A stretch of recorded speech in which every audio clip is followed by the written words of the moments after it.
Hello, everyone. Welcome to the Metacancer Foundation's interactive webinar, The Power and Challenge of Facing Metastatic Cancer as a Couple. We're so glad that you could all make it here this evening. My name is Yvette Colon. I'm a psychosocial specialist at the Metacancer Foundation, and I'll be your moderator today. This webinar is provided for educational and information purposes only. The Metacancer Foundation is not engaged in providing medical, legal, or professional advice or services. We would like to thank the sponsor, Back in the Swing, for making this program available to you at no cost. I want to go over just a few housekeeping items. We are recording this webinar. All of the phone lines have been muted. If you're having technical difficulties or questions that are not about the topic being presented, you may post a message in the question window on your screen. The speaker will be asking you 2 questions during the presentation, and you'll have an opportunity to answer each question using our polling feature.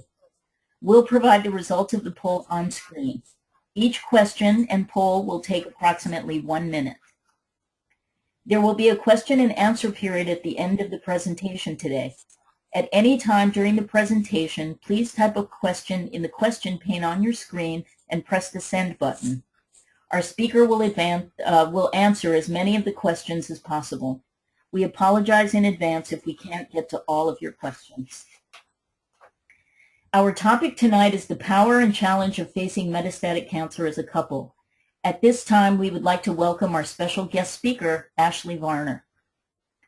Ashley Varner, MSW, MBA, OSWC, currently works as an oncology social worker for the De Cesaris Cancer Institute Breast Center at Anne Arundel Medical Center in Annapolis, Maryland. Previously, she was Senior Director, Caregiving Programs for the nonprofit organization Cancer Support Community and Senior Clinical Oncology Social Worker with the Sidney Kimmel Comprehensive Cancer Center at Johns Hopkins.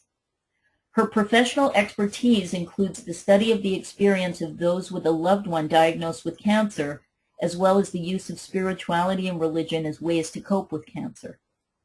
She has been awarded an American Cancer Society doctoral grant and the Stegman Memorial Award by the Johns Hopkins Carey School of Business. Currently, she is pursuing a PhD in social work at the National Catholic School of Social Service. Her research topic is interventions for patients and families facing cancer. Thank you very much, Ashley, for being here, and now I'd like to turn it over to you. Thanks very much, Yvette, and to Metacancer and Back in the Swing for inviting me tonight. And thanks to all of you for coming. I truly feel honored to be here. And I come tonight to share what I have learned from couples facing metastatic cancer who were gracious enough to share their experiences and learnings with me so that I could pass them forward. I hope that I'll also have a chance to learn from y'all during our questions, comments, and answer session during the last 15 to 20 minutes of this program tonight. I'm aware that those actually living with metastatic cancer are my teachers, whether the patient or the loved one, and that y'all have the truest form of expertise about this topic.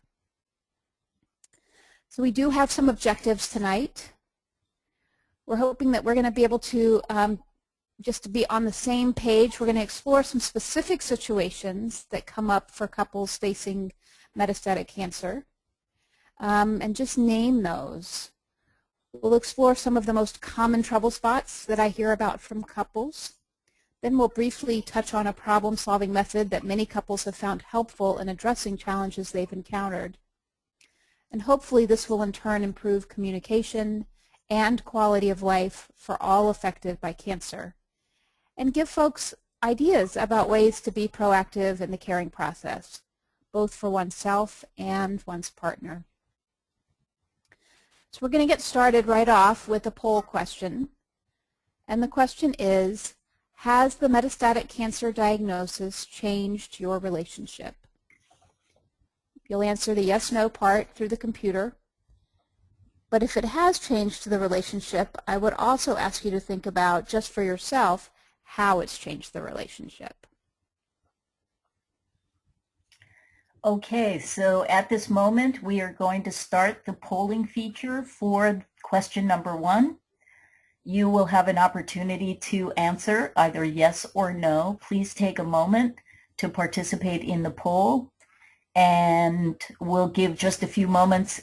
We'll close the poll and show you the results.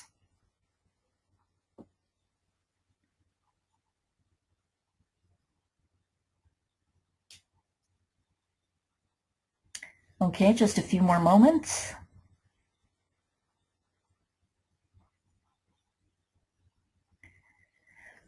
Okay, I'm going to go ahead and close the poll. And in just one moment, we'll be able to show you the results of this question number 1. And there they are. So about half of you said that it has changed the relationship, and about half said no. And I know we have a good number of healthcare providers on the call tonight who may not actually be in a relationship with someone with metastatic cancer. Over the years that I've been in practice, most folks tell me that a metastatic cancer diagnosis does affect a relationship and often affects it in really positive ways, but it can also be challenging. Nora Gallagher, in her new book, Moonlight Sonata at the Mayo Clinic, writes about how her experience with chronic illness affected her relationship. And actually, hers was not metastatic cancer, but I think there's a lot that does transfer here. If you haven't seen her book, it's really quite good. She writes about the change that comes with a diagnosis of chronic illness, both in her relationship and with the outside world, as well as with her husband. And you'll see on the screen what she wrote. She said, "I had never gone to a medical appointment with Vincent, my healthy husband, never imagined taking place. Each day was planned around the doctor's appointments until the appointments were all that was left. One spouse shouldering the other, the two-person partnership. This would be our fate, inevitably, I now understood.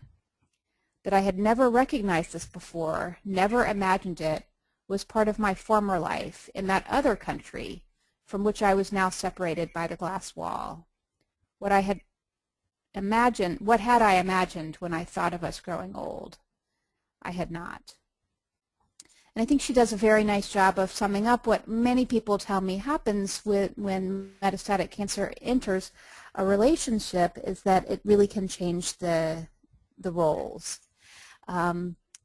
What we know from the research is that when metastatic cancer and partner relationships come together, there's often a desire to protect the other, whether it's the patient protecting their loved one from their feelings and from how distraught they are, or whether it's the loved one, or sometimes we use the term caregiver, wanting to protect the person who's diagnosed and fix the cancer, if you will. There's certainly lots of uncertainty about what's going to happen, about what to do, about what the future is going to look like. There's new challenges. There can be really difficult conversations. We're going to talk some about that today. And there can be a real mismatch of experience or pacing. So one person may be ready to talk about something well before the other member of the partner is. The other side of this is that I have heard frequently that there can be a deeper connection with the loved one, that there can be better communication. That can be one of the things that comes out of living with metastatic cancer, that priorities often become more clear, that there's a stronger commitment to life, to each other, to what's really important to you as a couple and individually, and that there can be an increased sense of self. And one of the things that I often hear is that it's really important to understand that these effects are related to each other. For instance, the deeper connection comes from having difficult conversations, and better communication enables a couple to cope with the mismatch of experience or pacing that often is a part of a relationship when dealing with metastatic cancer. So why does this matter? First, cancer, including metastatic cancer, certainly affects the person diagnosed, but it also affects all those around you, and especially partners. And y'all probably have noticed, and research tells us, that our moods follow each other. So if my loved one is feeling stressed, that affects my mood as well. And if my loved one is feeling well, then my mood tends to follow. Perhaps you've heard others say, or even said yourself, when she or he is doing well, then I'm doing well. While ideally we are each our own person, it's absolutely true that when we love someone, then we care about how they're doing, and that affects us. And finally, I think that it's really important for the non-diagnosed spouses especially to understand that what we know from the research is that caregivers who are feeling strain from the caregiver role are 63% more likely to die within 4 years than others their age. This is important because I think it can be very easy, and I hear often from caregivers, and y'all may as well, that their issues will just need to wait because their wife or husband is dealing with so much more right now. And certainly metastatic cancer can take up a lot of room in a relationship. But this research also tells us how important it is for spouses to address the strain that they're feeling.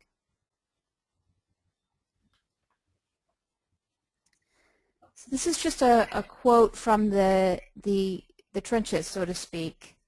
Arnie is the husband to Lynn, who was diagnosed with cancer, and then later on with metastatic cancer. She had a recurrence. And he said when Lynn was diagnosed with cancer, that was tough, but we got through it. We'd hit other tough things with our kids and jobs, so we had some experience to draw on. But when she was diagnosed with recurrent metastatic cancer, that was a whole other ballgame. We had to learn that each of us and the relationship was stronger than we realized. We had to learn that it wasn't, quote-unquote, not talking about our worries that was going to protect us, but talking about all of them.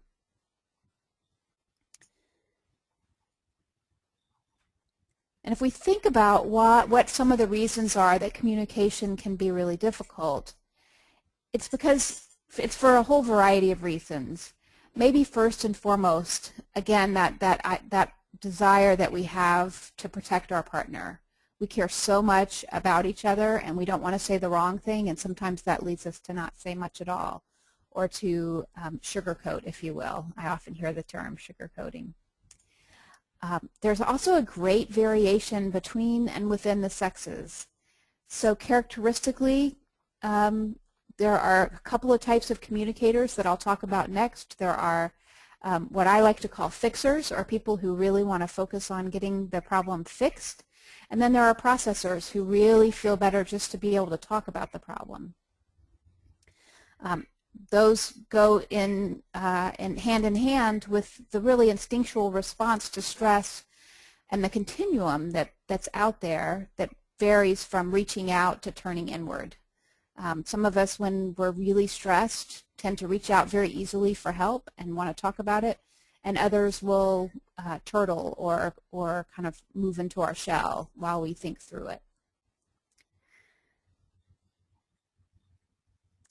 So if we think about the types of communicators that are out there, fixers really find relief in the solution. And this is a continuum. This isn't a dichotomy. It really is a continuum. But fixers find relief in the solution. They want to have an answer just as quickly as possible. And they really define communication as being worthwhile and successful if it ends in a solution. Processors, on the other hand, find relief in the process of sharing. And very often this gets stereotyped into more of a female communication pattern, but certainly there are plenty of men in the world who are more in the realm of processors, and plenty of women who tend to lean toward being more of a fixer. But processors really want to be heard and know that they're not alone. And for them, communication is worthwhile and successful if they feel heard. And you can see how if there's not a recognition that I'm in a relationship with somebody who has a different communication style, and they're really interested in getting to the solution just as quickly as possible, but I want to be heard, how that can sometimes cause a little bit of friction. So one of the things that couples that are facing metastatic cancer, and in fact couples in general, can think about is how fixers and processors may work together. And generally, opposites attract, but also not everybody's going to be exactly on the same place in the continuum, even if you're not at polar opposite ends of the spectrum. So fixers can really engage processors by making eye contact, by being face-to-face. They can support the process of expressing concerns and feelings as an important outcome, so kind of tamping down a little bit their desire to get immediately to the solution and let that process unfold. They can express their own feelings. I think one of the things that has been really powerful that I've found is just for somebody who's more of a fixer to hear that repeating stories is actually helping to fix, quote unquote, the problem. That if they'll listen to the story being repeated, that's really going to help their partner. And then avoiding offering solutions unless asked. And again, that takes a fixer away from their desire to immediately get to a solution. Processors, on the other hand, can really engage fixers by avoiding direct face-to-face contact. Try side-by-side configuration. So if you think about talking with teenagers, sometimes, especially male teenagers, often the best conversations that you can have with them are in the car on the way to a sports practice, or where you're sitting side by side, but they actually will open up and give you some information. And that tends to be more of a fixer approach. You can keep conversations really manageable in size. They may not have a desire to talk and talk and talk and talk and talk, but they may be willing to have a conversation and then have it be continued later. Processors can also engage fixers by focusing on a specific outcome over the process of expressing emotion, and accept, just as fixers can accept that processors may need to repeat stories, processors can accept that fixers find it peculiar to repeat stories. So those are some really concrete tips, but I think I don't want to lose the bottom line, which is that if you're worried about what to say, you really can't go wrong by being honest, by being courageous and saying what you're feeling, by also being delicate in the process. You don't have to be brutally honest, but you can be honest. And you can be honest about the fact that you don't know how to say something, but you're willing to try. And then with that, you can be non-judgmental and supportive of each other, that there is no Cancer 101 class in high school, so we're all figuring this out as we go along. And it can be a challenging piece, but again, it can be incredibly powerful. Most of all, be willing to repeat yourself and be willing to be yourself. It's not going to happen overnight. Communication takes a while and it takes a lot of work. But you can, in fact, do it, and it can be pretty powerful for what it does for our relationship. So you'll see here with the comic, it says, I see here that I'm right about everything, and that would fall into the what not to say category. These are just some really easy things to think about in terms of what's helpful to say, what couples have told me really works, and on both sides, for both caregivers and for those who have been diagnosed with metastatic cancer, and some things that are not so helpful. Things that are helpful are things like, I love you. What can I do to help? I think I heard you say, clarifying that active listening skill. I don't understand. Can you explain that?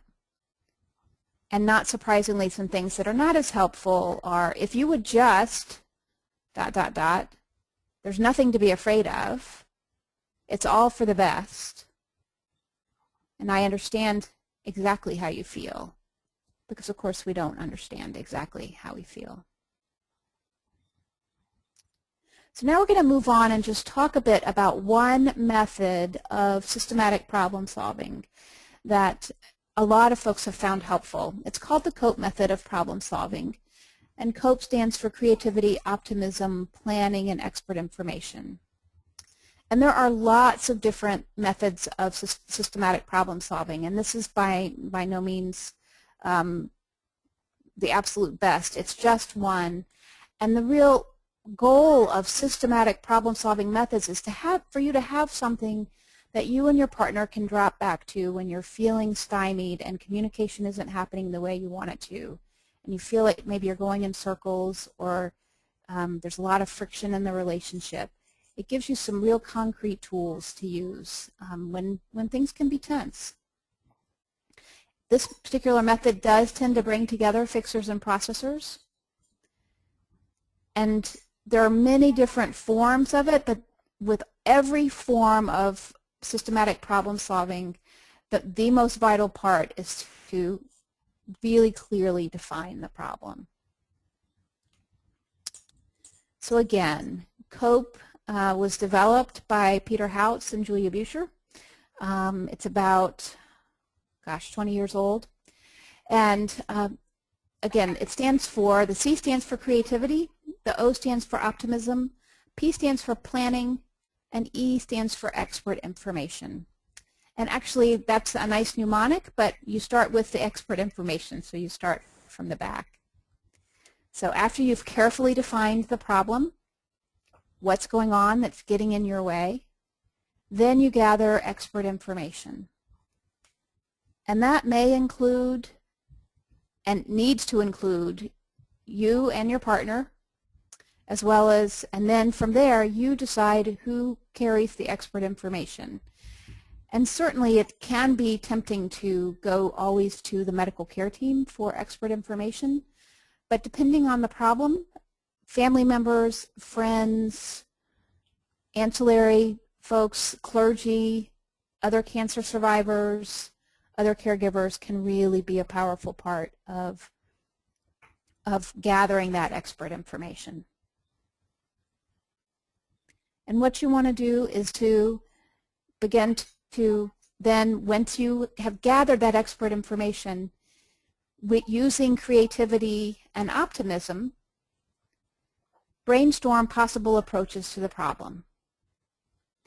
And if you're not familiar with the process of brainstorming, it's a very powerful method to put aside all of the judgment that you may have, or all of the that's not going to work because, all of the critical pieces.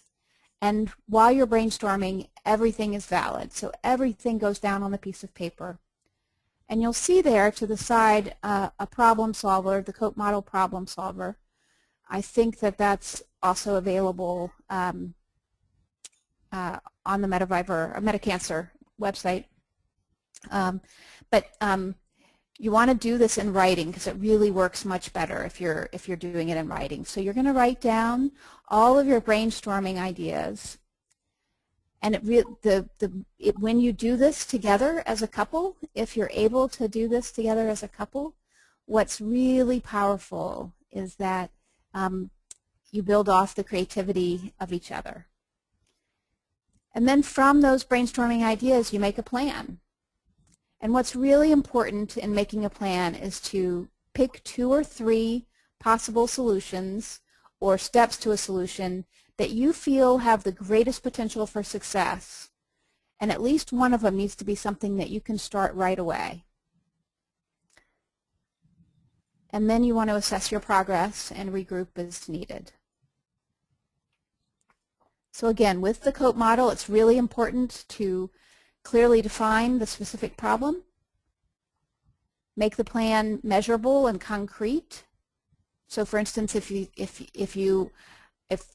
attending church is important, then you want to say how many times you want to attend church, not be spiritual, because it's hard to measure being spiritual. Don't overwhelm yourself. Make it a realistic plan with manageable steps. And typically, it's really important to begin to see results in a couple of days. And the COPE model is perhaps most helpful with the hard conversations that are out there that come with a metastatic cancer diagnosis.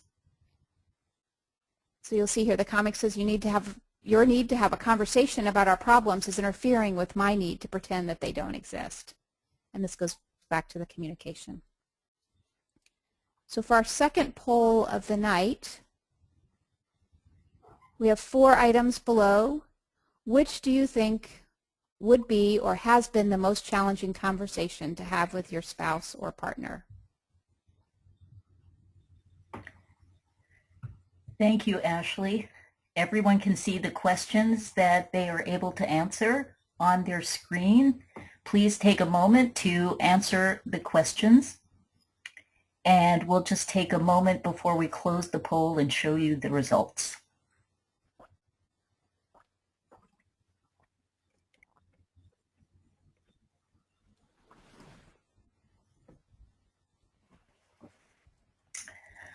Okay, I'm going to go ahead and close the poll. Thank you very much for your participation. And we will pull up the results in just a moment. There they are. Thank you very much.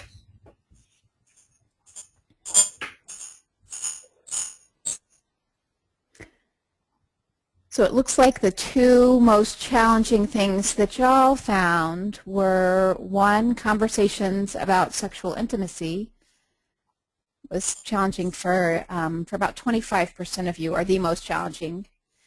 And then the big one, it looks like, is discussing if and when or how to stop life-prolonging treatment. And that is indeed something that we hear fairly frequently being a difficult conversation to have, both for patients and families.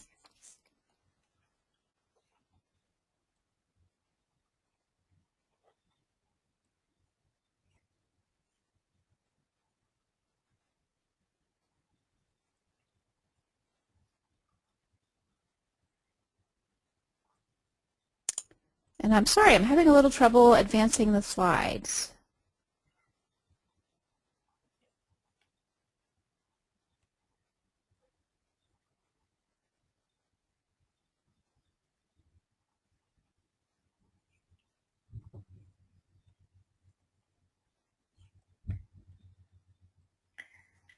Ashley, have you been trying the arrow button? Maybe you could try the page down button and see if that helps. I've tried actually all of them. Oh, there we go. Oh, okay, great. Fabulous. So again, sorry for that technical glitch. So again, if you're worried about what to say, it's just really important to be honest, courageous, delicate, supportive, non-judgmental, and willing to repeat yourself, and also to be gentle with yourself and with your partner, because this isn't an easy thing.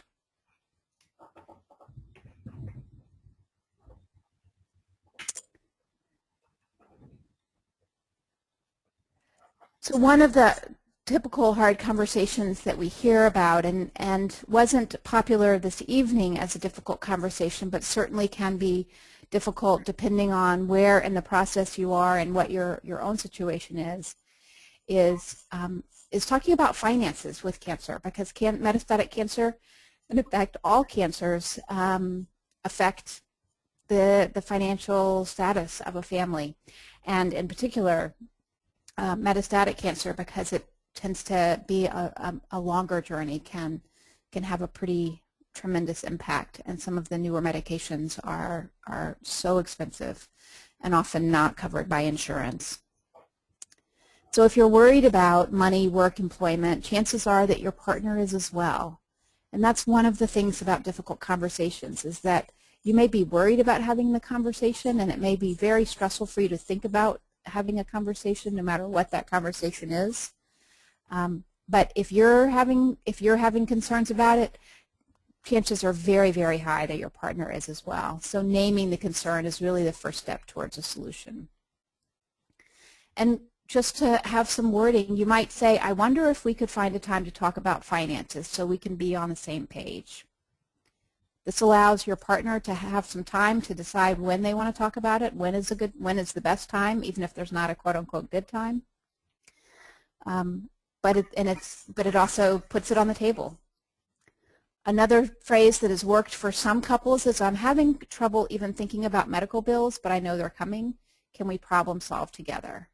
And then together you get to define the problem. And once you've carefully defined the problem for yourself in a really specific way, you can gather some expert information. One of the sources of pretty amazing information comes from a nonprofit called the Cancer Support Community. And you heard it in the introduction that I have worked there in the past.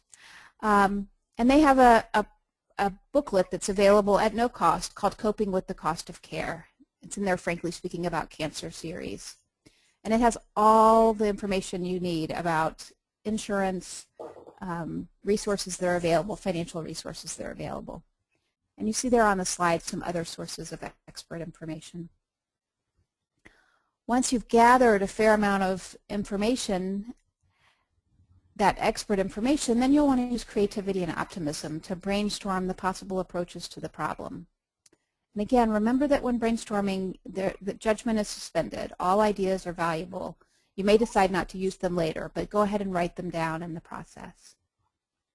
And then you make a plan and consider your brainstorm ideas. Pick 2 or 3 that you feel like have the greatest potential. And if you start doing it and it doesn't work, that's okay. You just assess that and back up and regroup. So we did see tonight that that sexual intimacy can be one of the challenging places for lots of couples that are experiencing metastatic cancer. And in fact, having conversations about sexual intimacy can be the most difficult part. It can sometimes be even more difficult than the intimacy itself.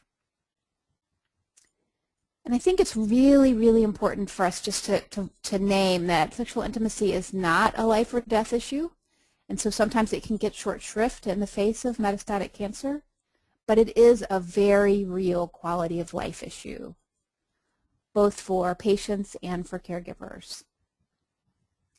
I also like to just clearly put it on the table that cancer is rarely an aphrodisiac, and it doesn't get better if you don't talk about it.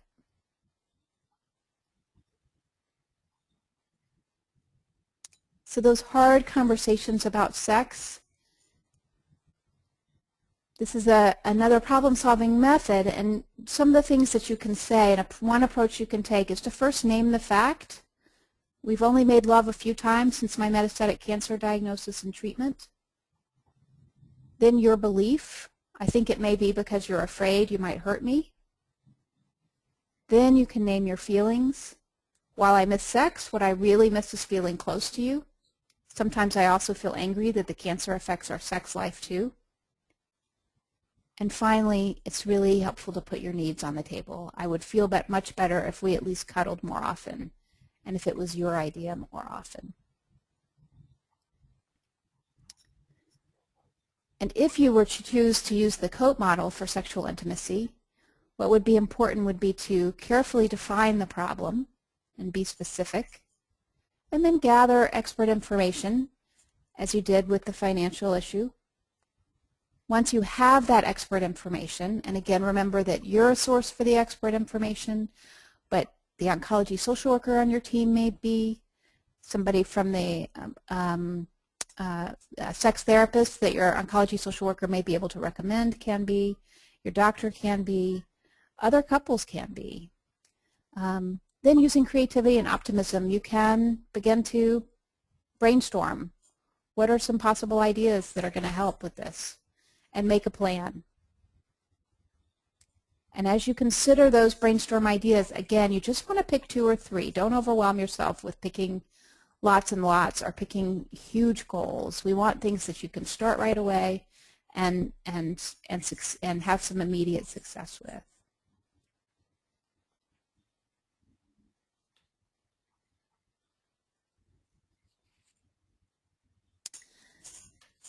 So again, metastatic cancer is both a challenge and an opportunity for couples. And communication is the key. It's really likely to be both similar to and different from previous efforts. Understanding your communication style and goals and those of your partner may help. Problem solving is one way to focus on communication. And it's normal to feel overwhelmed at times, but also to feel closer to each other than you ever thought possible. And I'm aware that we didn't get a chance to discuss the hard conversation that y'all commented was actually, or the most of you commented was the most difficult for you. So let's just take a moment before we go into the question and answer session to talk a little bit about that. And it is common. I think 75% of the listeners tonight on the call commented that that's the most difficult conversation to have. How and when do you talk to your partner about how and when to stop life-sustaining or life-prolonging treatment? And I think one of the things that is really important to just voice is that it's difficult on both sides. And I've certainly experienced, and perhaps y'all have seen amongst others, that sometimes the patient wants to have that discussion and the caregiver is not quite ready, and sometimes the caregiver really wants to have that discussion and the patient isn't quite ready. Some phrasing that you might use. This is a difficult thing to talk about, but I really want to be sure we know each other's wishes. Can we set a time to talk about what we both hope for at the end of our lives?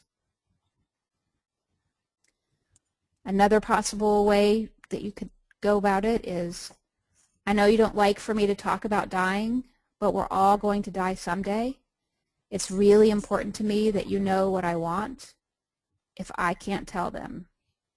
What's the best way for me to make sure that you know what I want? And once you've opened up the conversation, it's really important you can use the COPE model. If you want to, that's a really useful way to continue the conversation. So define the problem. I don't know what you want at the end of your life. Might be one way to define it. Then you gather expert information, and certainly the sources for that in this particular situation are each other, talking to your treatment team, talking with clergy, support groups, both online and face-to-face, other family and friends, advocacy organizations, and there's also a brochure that's available online called 5 Wishes, which is a very detailed, a booklet that has very detailed questions about end-of-life care wishes. Once you've gathered that information, then you want to use that creativity and optimism again as a couple to come up with different brainstorming ideas. And remember again that all ideas are valuable. And then make a plan. Consider what your brainstorm ideas were, and together pick 2 or 3 that you think have the greatest potential for success, and begin to carry them out right away. And that could simply be writing down your wishes or providing a copy of your written wishes to your healthcare team. So they're manageable pieces. And again, then you want to assess, and with end-of-life care wishes, it's important to assess frequently, to reassess frequently. Have your wishes changed? Are they the same? And is there anything you need to do differently to make sure that your medical care team and your loved ones know what it is that you're expecting and what it is that you want? So with that, I'd like to go ahead and open it up to questions and answers. Thank you so much, Ashley, for your presentation. Let's begin the question and answer portion of our webinar now. If you have not already done so, please submit a question using the question area on your screens. In the meantime, Ashley, we have a question from Phil, whose question relates to what you were just talking about.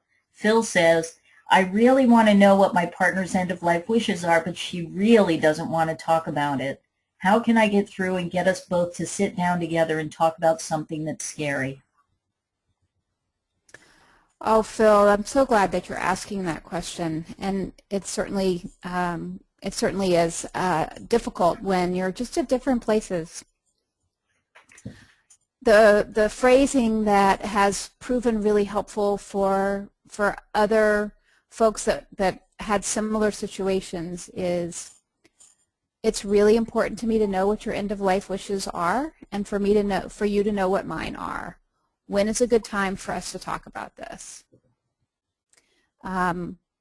So again, it gives your partner a chance to be in control of when the conversation happens, but you've stated what your needs are. And I think one of the most powerful pieces of developing end-of-life care wishes is to do it as a couple, because there are no guarantees of who's going to be looking after who. And then once you have stated that, if that's difficult, you can also suggest that perhaps talking with another member of the care team can be helpful, or you yourself may be able to go in and speak with the oncology social worker on your care team and begin to get some ideas, some further ideas for your specific situation about what would be most helpful. Thank you very much, Ashley, and thank you, Phil, for that great question. A question just came in from Nina, who would like to know, are there financial planners who would know anything about a cancer experience who can help me and my family make financial arrangements?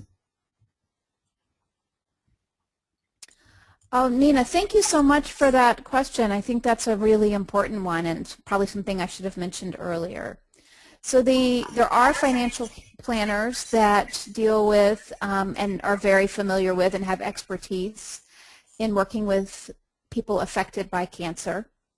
The American Cancer Society website, which is www.cancer.org, has a section on financial planning that includes some excellent tips for how to select a financial planner that is familiar with questions that come up for people affected by cancer. And again, also the cancer support community has the book, Frankly Speaking About Cancer, Coping with the Cost of Care, which has a section in it about financial planning and what you need to consider as you're selecting a financial planner.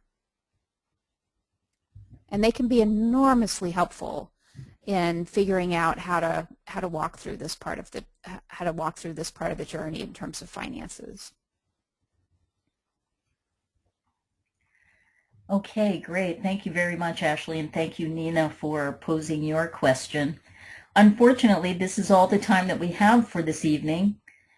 We'd really like to convey our gratitude to Ashley Varner for sharing so much helpful and practical information, and to our program sponsor, Back in the Swing, www.backintheswing.org. We'd also like to thank all of you for attending the Metacancer Foundation's webinar and for asking such wonderful questions. Please be sure to visit the Metacancer Foundation's website at www.metacancer.org for more information. Please join Mosaic, an oasis for people affected by metastatic or advanced cancer, at metacancermosaic.org.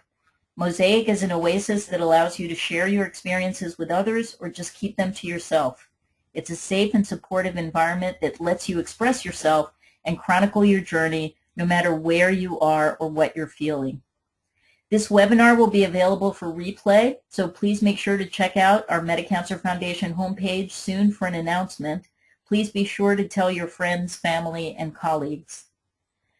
Also, please take a moment to complete the evaluation you receive in email after the webinar.